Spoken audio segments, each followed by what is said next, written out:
Well, if you guys haven't been keeping up with the news recently, the U.S. government tried to ban TikTok, and it's making me kind of think about other times governments have tried to pass laws that negatively affect people.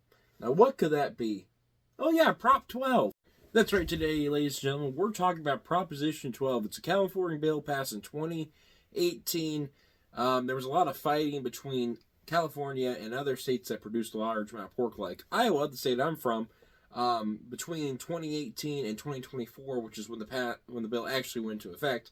And we're going to talk a lot about the ways this bill has affected the ag industry. Now, Prop 12, what you have to understand is it's basically a combo of two laws that were basically written up before. Those two laws before, though, affected farmers that were in California. Prop 12, though, affected retailers. Now, you might be wondering, JT, what do you mean affected retailers, and what does retailers have to do with farming? Well, let me explain. Originally, Prop 2, and there was like Bill AH 1437. I don't remember. It's like a really weird number. Those two bills passed, and they basically were regulating very harsh regulations to raise pork, chicken, and veal in California.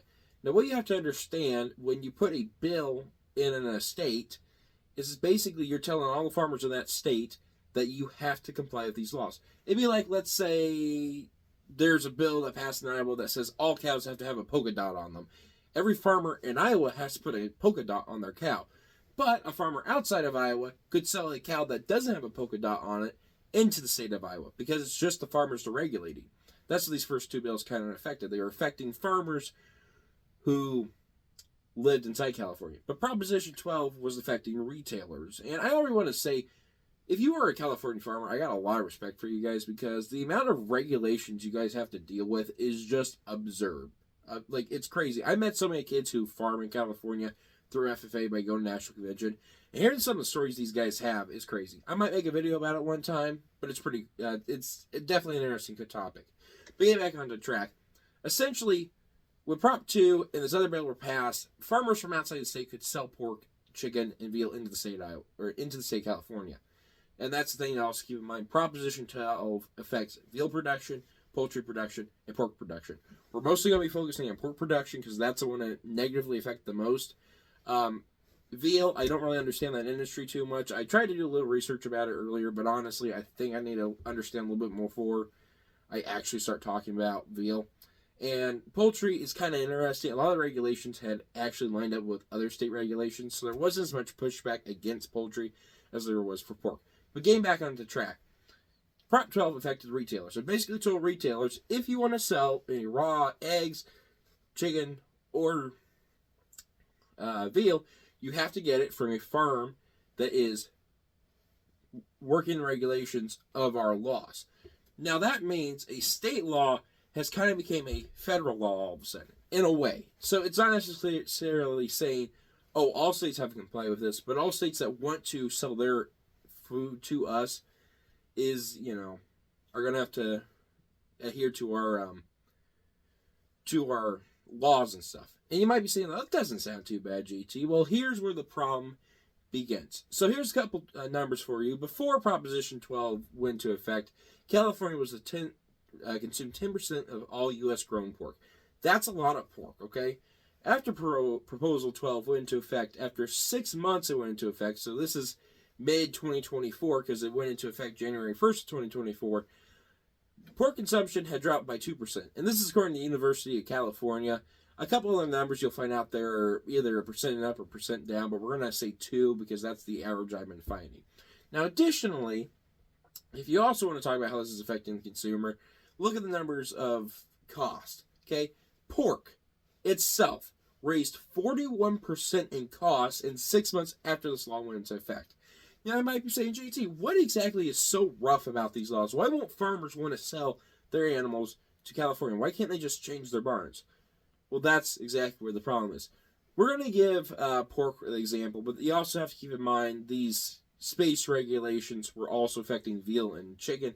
Like I said, I don't understand veal that much because I've never raised it. Poultry is kind of interesting because a lot of the same regulations they had in the state of California were actually aligned with a lot of producers outside of California, so it was okay so far. But definitely, if you guys are a veal farmer or you work on a big poultry farm, Love to hear your thoughts on this conversation, but we're mostly going to be focusing on pork because that's the industry I know the most, because I've raised quite a bit of bacon in my time. Big bacon farming, all right, guys, I'll tell you what. But anyways, going back, basically, a lot of what you have to understand is for Proposition 12, you want to give 24 square foot space per pig, per mothering pig, okay? This doesn't affect feeder pigs, it affects mothering pigs, okay? And this is where the problem is. Even though it's only affecting mothering pigs, it is affecting all pigs because we all have to come from somewhere. Just like you were born and I was born, we all have to come from a mom and a dad.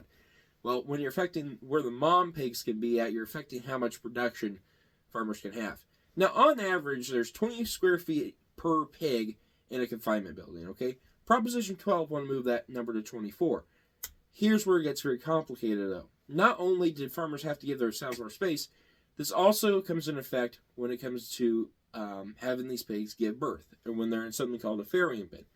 The functionality of a farrowing pen is to not have the pig in there for a long time. You'll hear, trust me, if you go on a vegan activist website, you'll probably see a picture like this where it will say something, pigs are locked up and, they're forced to become bacon or whatever.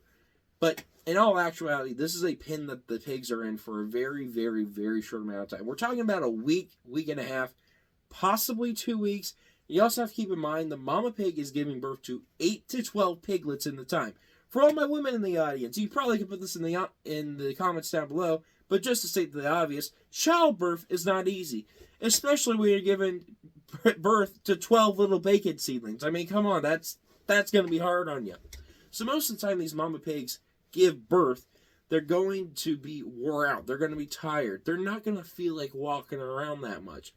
Now, you might be saying, well, okay, JT, that's fine. They don't want to walk around that much. Why put them in a cage like that? And this brings me to my second point.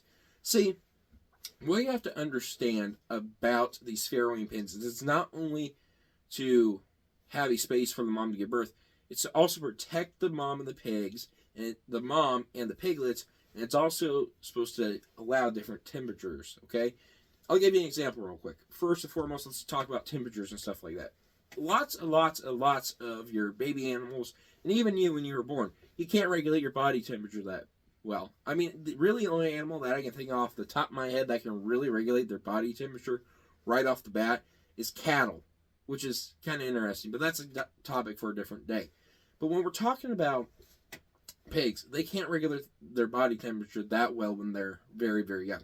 Now, obviously, the older they get, the better they get at it, but when they're really young, they can't regulate it that well. That's why when you go to fairs or anywhere like that, you'll see heat lamps around baby chicks and baby piglets because they need heat to help regulate their body temperature.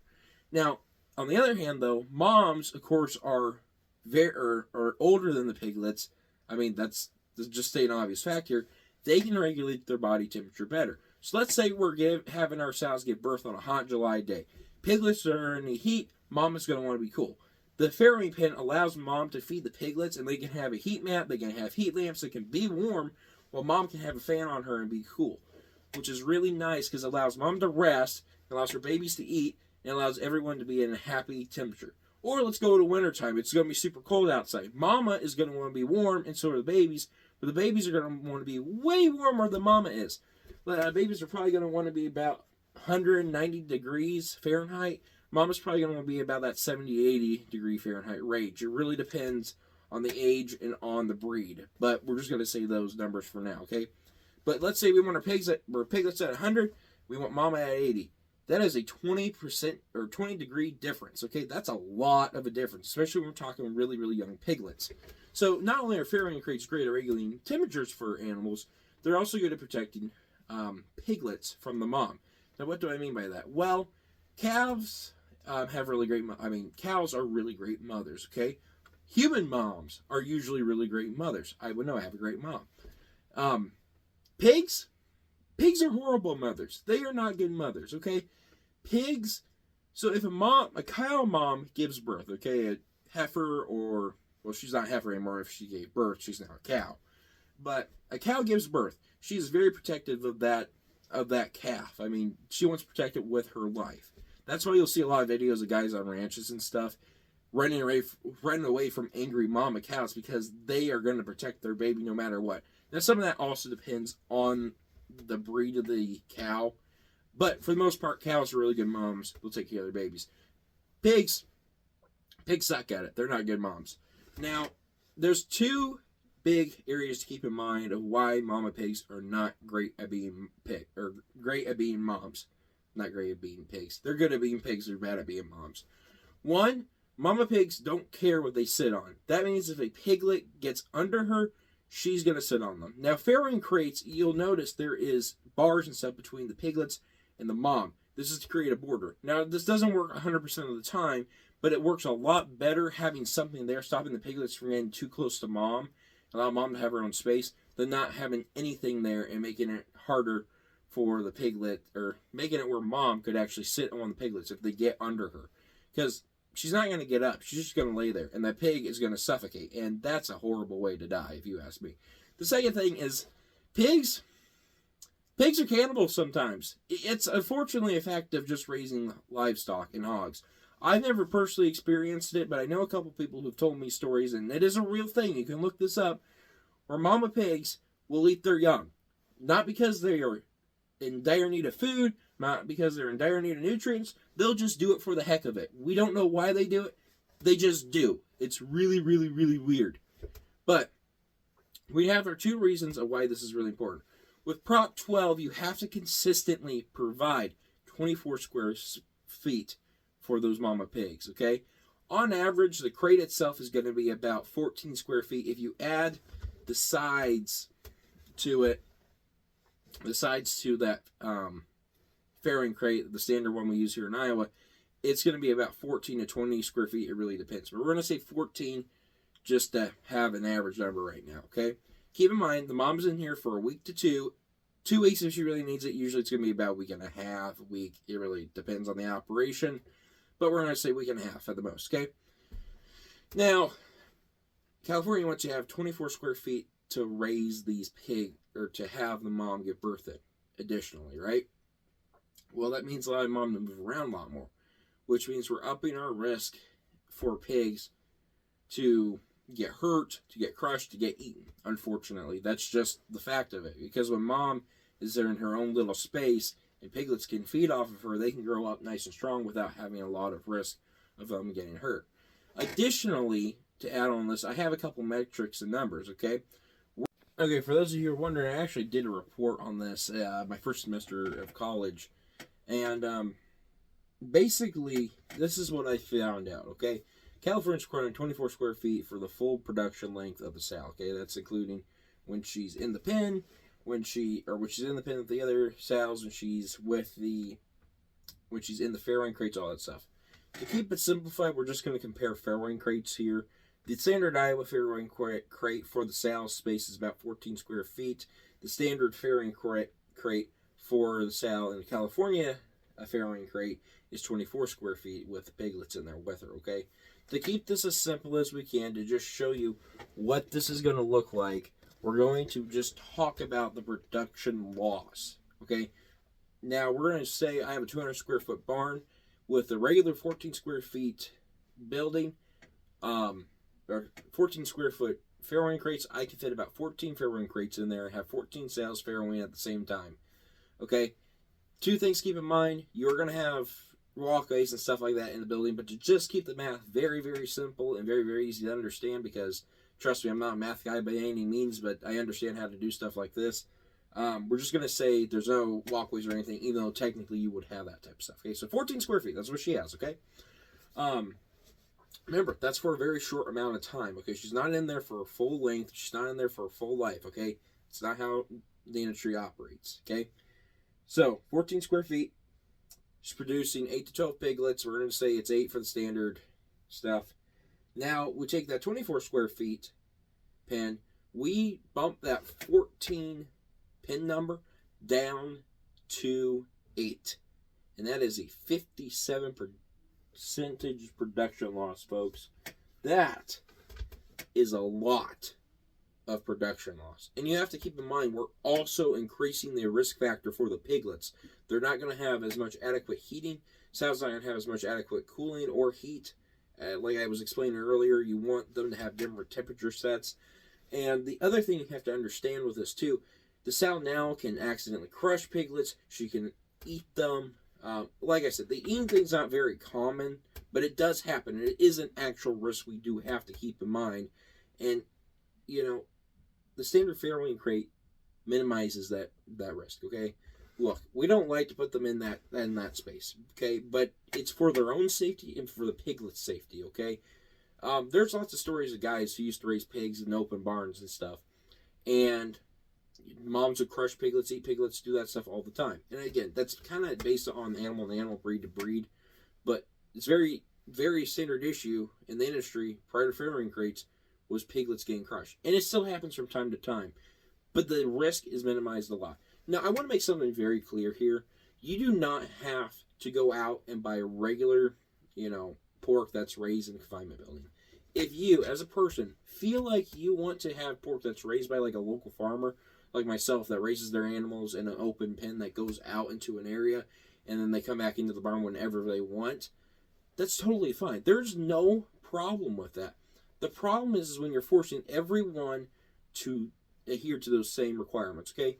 For example, if you're going to buy pork from a farmer kind of like me who's going to have an open area and stuff like that, I have more cost per pig, okay?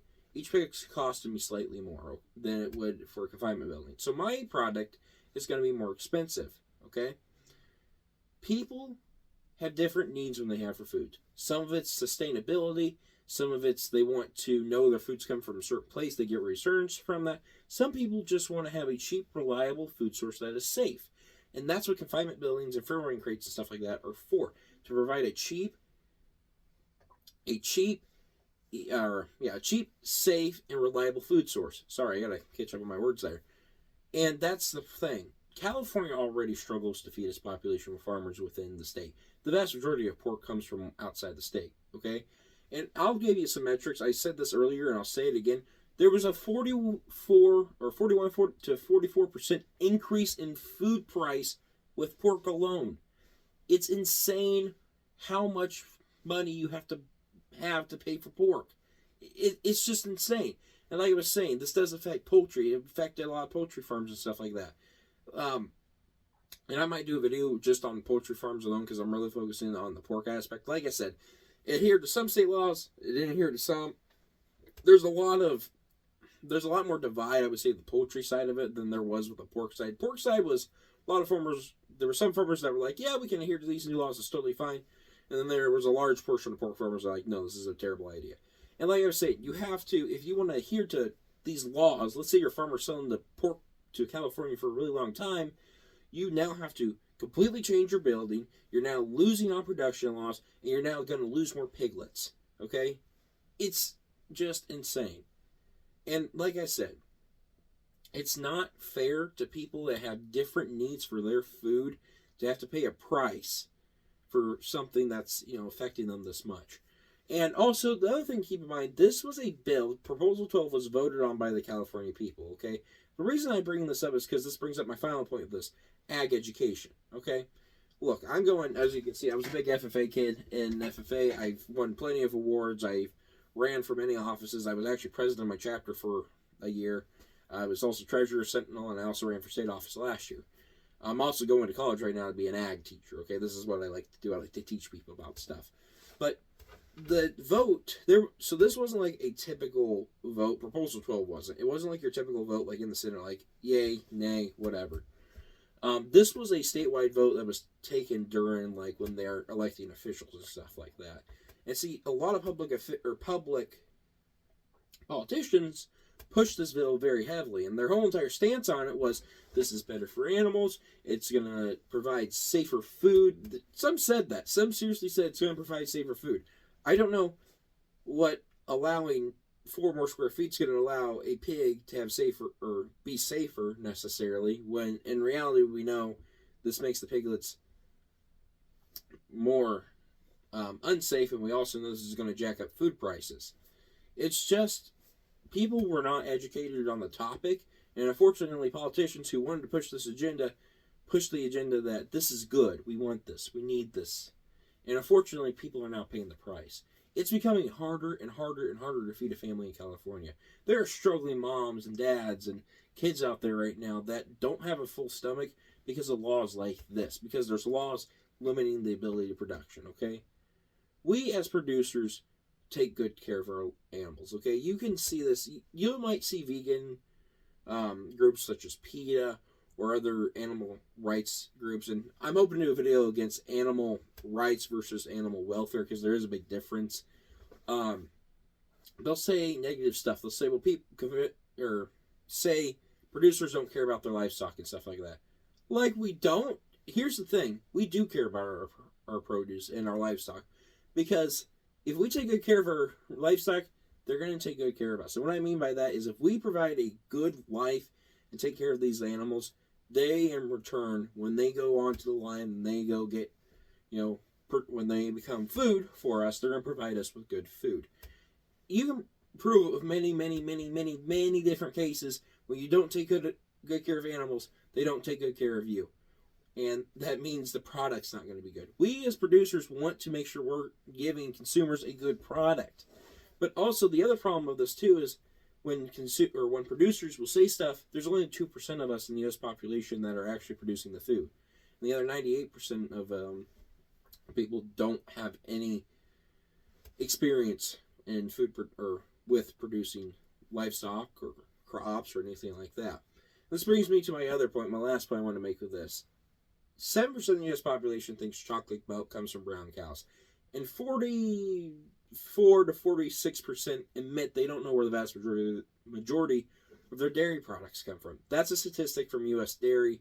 They're like they're a big group for dairy farmers and stuff like that to advocate for them. But that's a really scary number. A lot of people aren't educated on where their food comes from. And I like to give people this example. I've used this as an extent. Okay, this Proposal 12 is like if you took me and you put me in the middle of New York City and you told me, hey, fix the public transportation system. There's a problem with it. We want you to fix it.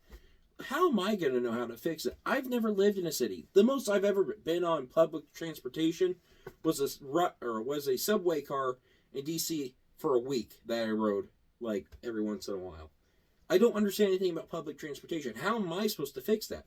And that's the same thing. You have politicians who don't understand how the industry works, or push a narrative that in the end hurts consumers and producers.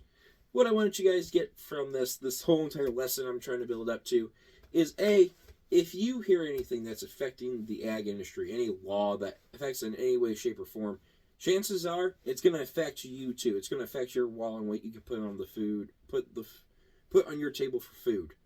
And that's the thing is I want you to be able to research this, look it up, look into stuff. And there's no problem with wanting to, like I said, buy your food from a farmer that lets their animals live and roam outside. There's no problem with that. But not everybody's food needs are the same. Some people want to know where their food comes from. Some people need a cheap, reliable, safe source of food. That's what they need. And unfortunately, laws like this prevent that from happening. So anyways, the whole entire story, or just I want you guys to get from this little conversation I'm having, is please research laws. If anyone's passing a law, it's going to affect ag in your state. It's going to affect you in some way, shape, or form, okay? 2, if you are involved in agriculture, please spread the message of ag education. You don't have to be a teacher to be an ag educator, okay? If you have experience, talk to people. If you see a YouTuber on YouTube or TikToker or something like that you really like that's involved in the ag industry, share that on your Facebook. Get the word out there about it. If we don't teach people about where their food's coming from, more laws like this will pass. I mean, a couple of years ago, we were under threat of the Green New Deal. Now, luckily, some more cooler, leveler heads were able to, get that knocked down. But Proposal 12 is a real-life situation and a real-life example of what could happen when people don't understand where their food comes from and when politicians take advantage of that knowledge gap. Anyways, guys, thank you for tuning in. I appreciate you guys watching to the end of the video. God bless you. Please comment what you think our next video should be about. I hope you like the setup back here. We're going to start doing more videos that are like this, where I'm speaking and I'm talking about certain issues and stuff like this. This is the first. If you want me to talk more on the poultry side of things, like I said, it affected some areas, it didn't affect others. It's a lot more divided on that versus the pork side of it. So we can definitely do a video about that. It's probably going to be longer, to be honest with you. And like I said, veal, I don't understand the industry at all. I don't know how it operates. I don't know any of the parameters it operates. I could do a ton of research, and I might do research and do a video about that as well. But I don't feel like I can do that justice as much as I can with the pork stuff, because I understand that. So anyways, guys, thanks so much for tuning in. God bless you, and we'll see you in the next one. Take care.